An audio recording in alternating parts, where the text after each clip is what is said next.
Welcome and thank you for joining us today. At the Center for Trauma and Resilience Research, we believe that healing and growth are both deeply personal and profoundly communal. Whether you are a clinician, educator, advocate, student, policymaker, or someone seeking to better understand the effects of trauma, your presence here matters. This presentation is an opportunity to explore how cutting-edge research, compassionate care, and lived experience come together to advance mental health, emotional resilience, and social change. We know that trauma touches every community, but so does the power of resilience. Our mission is rooted in a simple yet powerful idea that recovery is possible and knowledge can be a pathway to hope. Through science, storytelling, and systemic innovation, we aim to foster spaces that are safe, inclusive, and transformative. We're honored to have you with us as we share, learn, and imagine a future where resilience is nurtured. Trauma is addressed with dignity, and every person has the opportunity to thrive. Welcome. We're so glad you're here.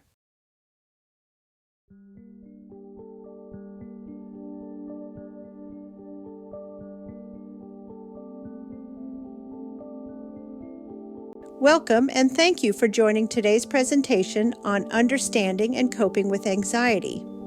In this session, we'll explore the nature of anxiety, what it is, how it affects the brain and body, and how it differs from everyday stress.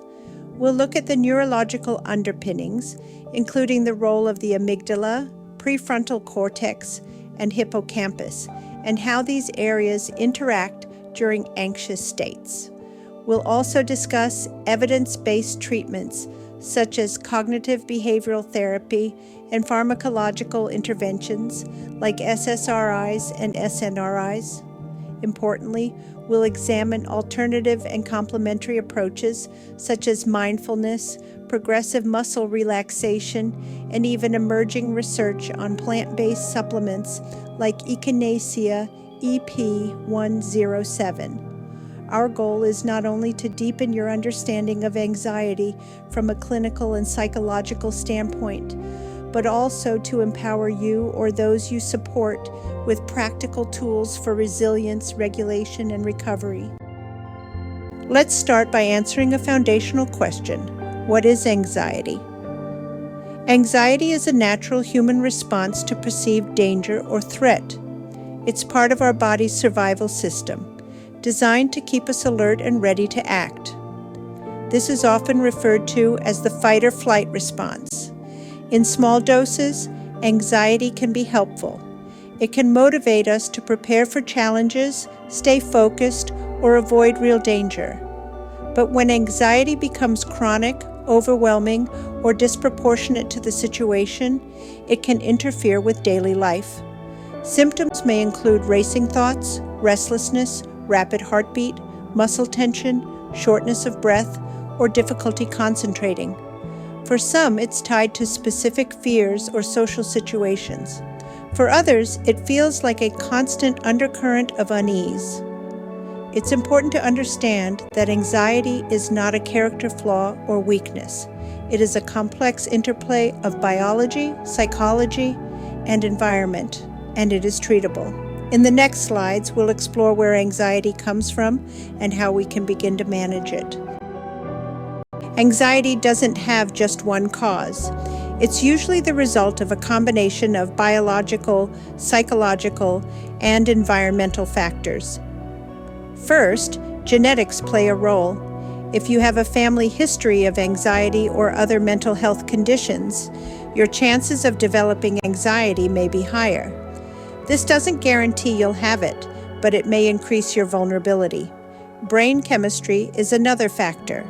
Imbalances in neurotransmitters like serotonin, dopamine, and norepinephrine can affect how the brain regulates mood and stress. Then there are life experiences, especially traumatic events. Childhood abuse, neglect, bullying, loss, or serious illness can all increase the risk of developing anxiety disorders. Even chronic stress in adulthood, like financial strain, caregiving stress, or high-pressure work environments, can be triggers. Personality traits also matter. People who are more sensitive, perfectionistic, or prone to overthinking may be more susceptible to anxiety.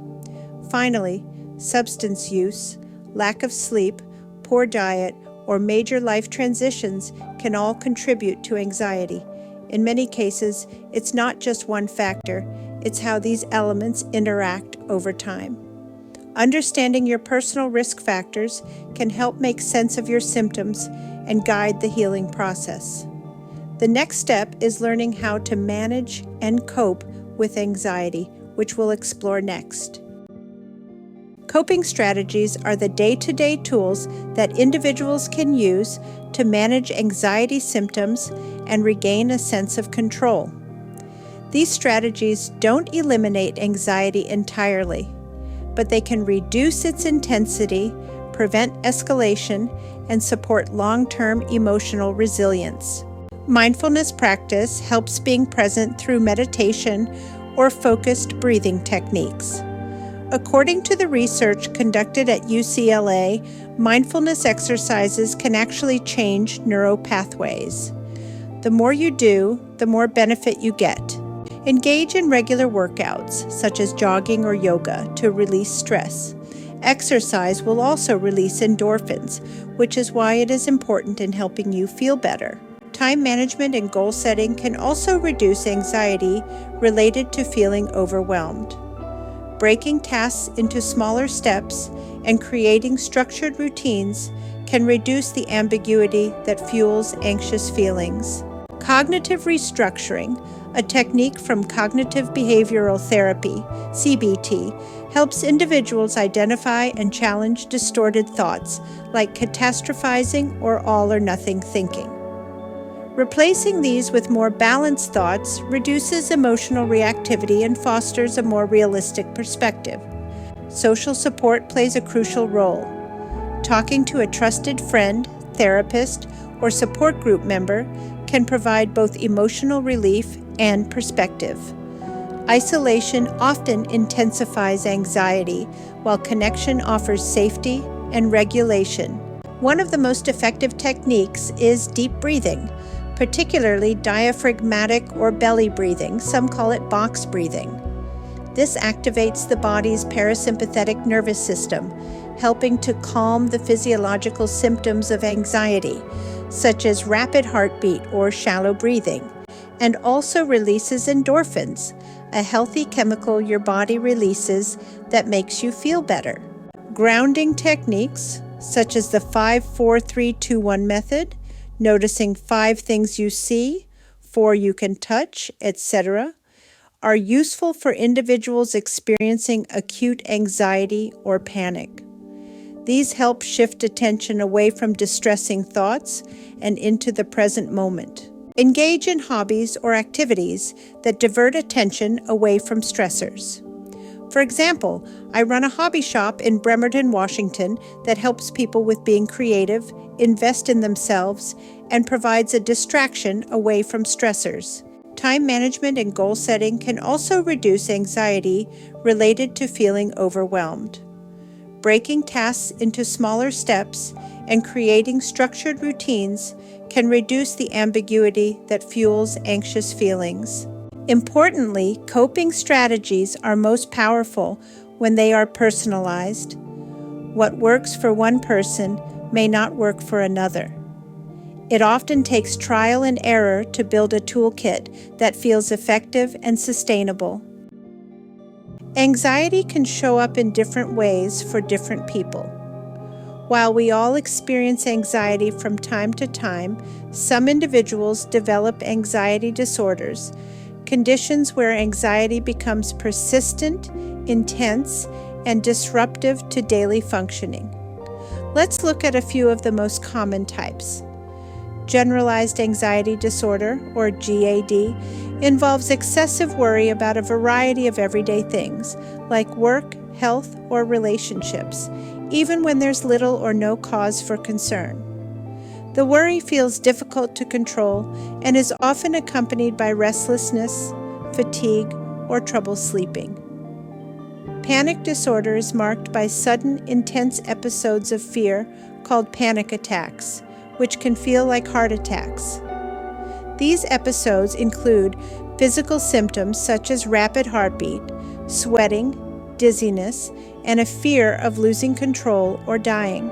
Social anxiety disorder involves a deep fear of being judged, embarrassed, or rejected in social or performance situations, like speaking in public or even eating in front of others. Phobias are intense fears of specific things or situations, such as heights, spiders, or flying. Even thinking about the feared object can trigger anxiety. Separation. Anxiety isn't just for children. It can affect adults too. It's the fear of being away from someone we're strongly attached to. Each of these disorders has unique features, but they all share a core element: overwhelming anxiety that interferes with life. The good news? All of them are treatable with therapy, lifestyle changes, and sometimes medication. We'll dive into these options in the slides ahead. To better understand anxiety, it helps to take a look at what's happening in the brain and body. At the center of the anxiety response is the amygdala, a small almond-shaped structure in the brain that's responsible for detecting threats and triggering our fight or flight response. When we perceive danger, real or imagined, the amygdala sends signals to other brain regions and the body to prepare for action: racing heart, shallow breathing, tense muscles. The prefrontal cortex, the brain's reasoning and decision-making center, usually helps regulate the amygdala. But in people with chronic anxiety, communication between the prefrontal cortex and the amygdala may be disrupted. That means the brain might interpret everyday events as dangerous, even when they're not.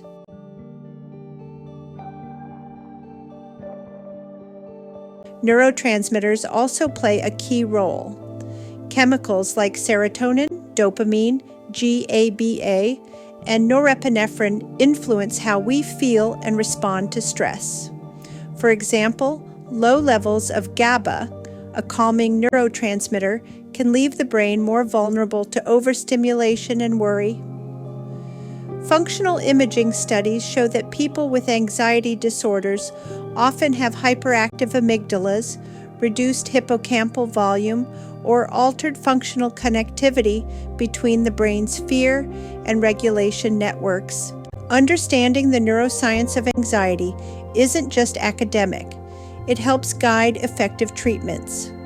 Medications like SSRIs target these brain circuits, and therapies like CBT help retrain how the brain responds to perceived threats.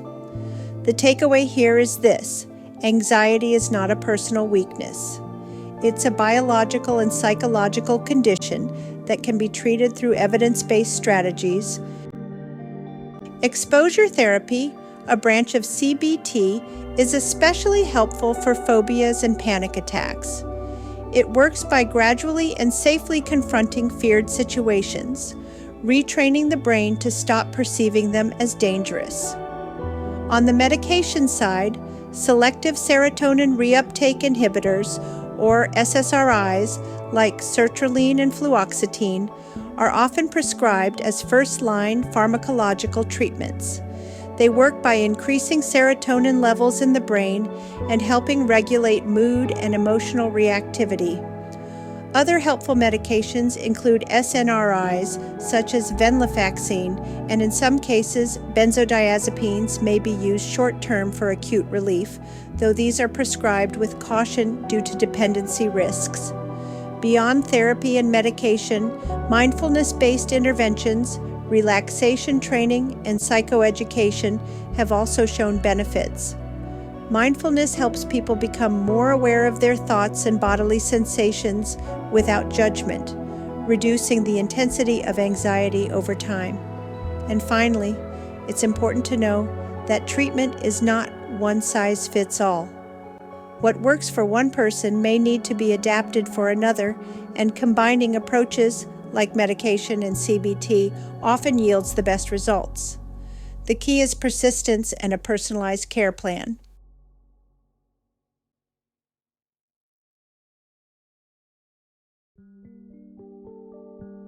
Let's take a closer look at a real-world example of anxiety management through a case study. Meet Alex, a 32-year-old software engineer who has struggled with generalized anxiety disorder, GAD, for several years. Alex frequently experiences racing thoughts, muscle tension, and difficulty concentrating, especially under work pressure or social evaluation. When Alex first sought help, he reported a constant sense of dread and overwhelming worry about his performance, relationships, and finances. He was evaluated using the GAD-7 screening tool, which confirmed clinically significant anxiety symptoms. His treatment plan included cognitive behavioral therapy, CBT, with a focus on identifying cognitive distortions such as catastrophizing and mind reading. Over 10 sessions, Alex learned to challenge irrational fears and replace them with more balanced thinking. He also practiced daily mindfulness meditation and began journaling to track triggers and progress. To support his coping, Alex was encouraged to improve sleep hygiene, set boundaries with work, and reintroduce enjoyable hobbies like playing guitar. He also started attending a weekly anxiety support group, which helped normalize his experience and build social support. After 12 weeks, Alex reported a noticeable reduction in anxiety symptoms, improved emotional regulation, and more confidence in handling life stressors. His GAD-7 scores dropped into the mild range, and he described feeling more in control and less reactive. This case illustrates how a combination of evidence-based therapy, lifestyle changes, and social connection can make a meaningful difference in managing anxiety. Over the past decade, a growing body of research has significantly advanced our understanding of anxiety, its biological basis, treatment effectiveness, and psychosocial impact. Let's explore a few major insights. First, neuroimaging studies have shown that anxiety disorders are associated with hyperactivity in the amygdala, the brain's emotional processing center, and reduced regulatory activity in the prefrontal cortex. This supports why individuals with anxiety often feel overwhelmed by threat cues, even in non-threatening environments.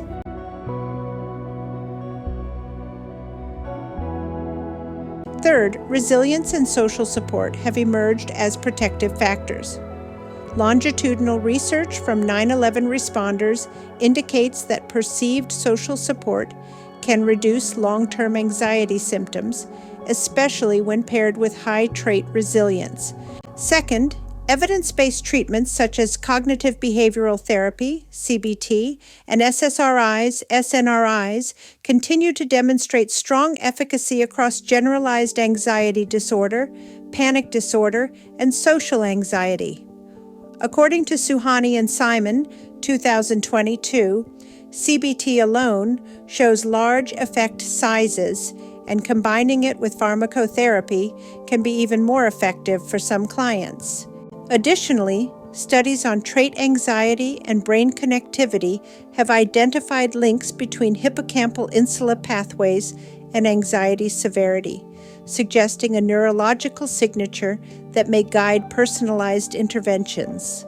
Finally, innovative interventions like virtual reality exposure, interoceptive training, and psychoeducation delivered online are making treatment more accessible and tailored to individual needs. Together, these insights shape a more integrated and hopeful approach to anxiety treatment, moving us toward precision mental health care. Anxiety doesn't occur in a vacuum. It is deeply shaped by cultural norms, environmental stressors, and the broader societal context. Cultural factors can influence how individuals perceive and express anxiety. In some cultures, psychological distress is more likely to be expressed through physical symptoms, like fatigue or shortness of breath, rather than emotional language. This has significant implications for diagnosis and treatment, especially when practitioners are unaware of culturally specific expressions of distress. On the environmental side, research has shown that exposure to trauma, displacement, conflict, and disasters significantly increases the risk of anxiety disorders. For example, studies of civilians and first responders after terrorist attacks, such as those following the January 2015 Paris attacks and the Israel-Hamas conflict, show elevated levels of post-traumatic anxiety and stress, particularly when social support is low or disrupted. Stigma also varies across cultures. In highly collectivist societies, seeking mental health support may be seen as shameful or disruptive to group harmony. This can lead to underreporting of symptoms and reluctance to access care. Overall, understanding the cultural and environmental context of anxiety is essential. It helps clinicians avoid one-size-fits-all solutions and instead offer culturally sensitive, trauma-informed care. Finally, ongoing research continues to expand our understanding of anxiety, from the brain's circuitry to cultural expressions and novel treatments. As our insights grow, so too does our capacity to offer more personalized and effective interventions. The future of anxiety care is both hopeful and dynamic. Thank you for being part of today's journey. Your time, attention, and openness reflect a shared commitment to understanding trauma and championing resilience, not just as clinical or academic concepts, but as lived realities that impact our families, communities, and futures. At the Center for Trauma and Resilience Research, we believe real change happens when knowledge meets compassion and when diverse voices come together to drive healing forward. Whether you're here to learn, advocate, collaborate, or reflect, your presence matters, and your efforts make a difference. As we close, we invite you to stay connected, continue the conversation, and carry forward what you've learned into the spaces where you live and lead. Healing is not linear, and resilience is not one size fits all, but together we can build systems, relationships, and responses that support recovery, dignity, and hope. Thank you again for joining us. We look forward to walking this path with you. These are the key sources that inform this presentation. They represent research from psychology, theology, and cultural studies.